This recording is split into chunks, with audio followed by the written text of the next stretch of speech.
honey, mutton, ghee, ground matama and beans had been collected in sufficient quantities to produce a respectable meal, my keenest attention and best culinary talents were occupied for a couple of hours in converting this crude supply into a breakfast which could be accepted by and befit a stomach at once fastidious and famished, such as mine was. The subsequent healthy digestion of it proved my endeavours to have been eminently successful. At the termination of this eventful day the following remark was jotted down in my diary: "Thank God! After 57 days of living upon matama porridge and tough goat, I have enjoyed with unctuous satisfaction a real breakfast and dinner." It was in one of the many small villages which are situated upon the slopes of the Mpwapwa that a refuge and a home for Farquhar was found until he should be enabled by restored health to start to join us at Unyanyembe. Food was plentiful and of sufficient variety to suit the most fastidious; cheap also, much cheaper than we had experienced for many a day. Leucole, the chief of the village, with whom arrangements for Farquhar's protection and comfort were made, was a little old man of mild eye and a very pleasing face, and on being informed that it was intended to leave the Musungu entirely under his charge, suggested that some man should be left to wait on him and interpret his wishes to his people. As Jaco was the only one who could speak English, except Bombay and Selim, Jaco was appointed, and the chief Leucole was satisfied. 6 months' provisions of white beads, Merikani and Kaniki cloth, together with 2 doti of handsome cloth to serve as a present to Leucole after his recovery, were taken to Farquhar by Bombay, together with a Star's carbine, 300 rounds of cartridge, a set of cooking pots, and 3 pounds of tea. Abdullah bin Nasib, who was found encamped here with 500 pagazis and a train of Arab and Wasawahili satellites who revolved around his importance, treated me in somewhat the same manner that Hamed bin Sulayman treated Speke at Kasenge.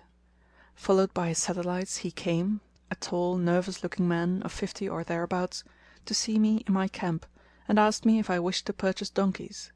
As all my animals were either sick or moribund, I replied very readily in the affirmative, upon which he graciously said he would sell me as many as I wanted, and for payment I could give him a draft on Zanzibar. I thought him a very considerate and kind person, fully justifying the encomiums lavished on him in Burton's Lake Regions of Central Africa, and accordingly I treated him with the consideration due to so great and good a man.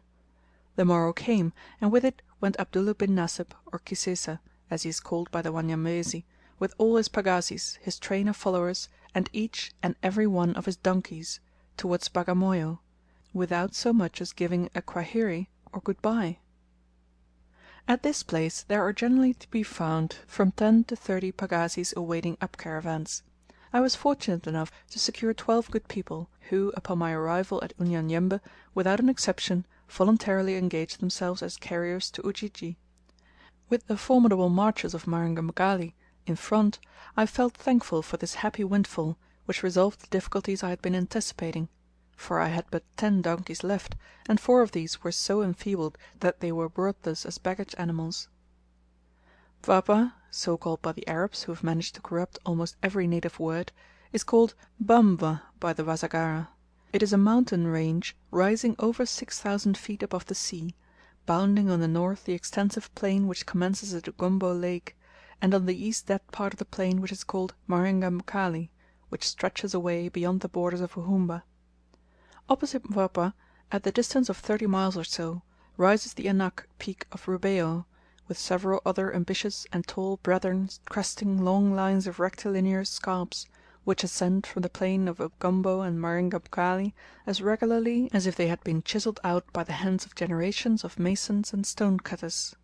Upon looking at Mpwapwa's greenly tinted slopes, dark with many a densely foliaged tree, its many rills flowing sweet and clear, nourishing besides thick patches of gum and thorn bush, giant sycamore and parachute-topped mimosa, and permitting my imagination to picture sweet views behind the tall cones above,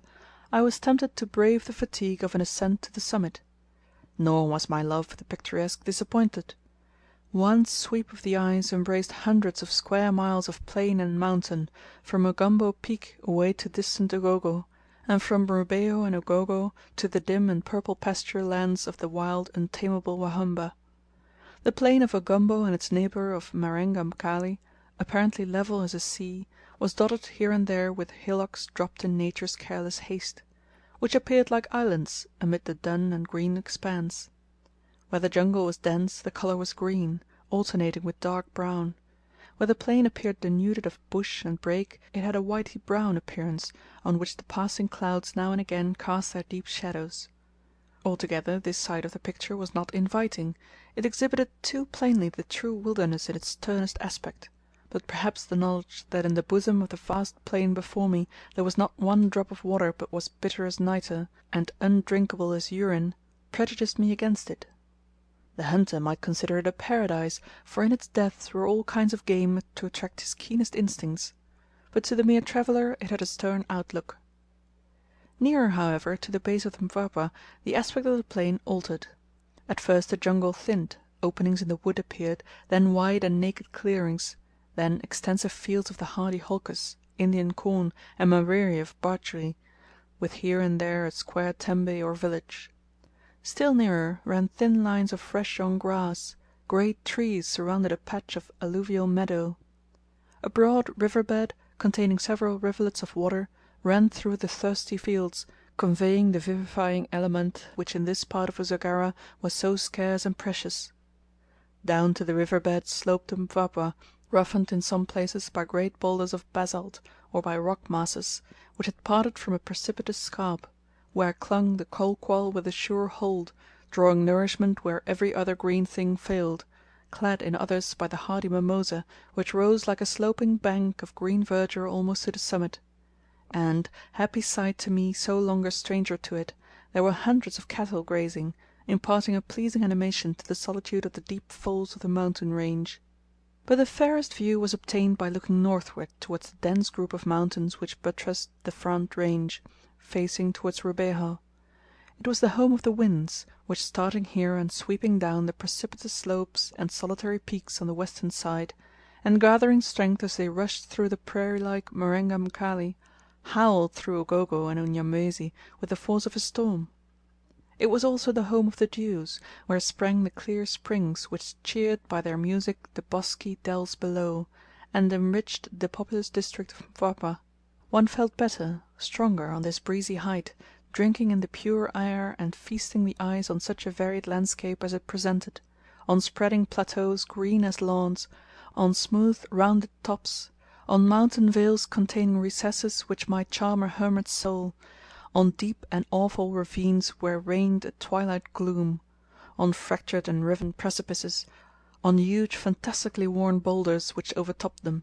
on picturesque tracts which embraced all that was wild and all that was poetical in nature.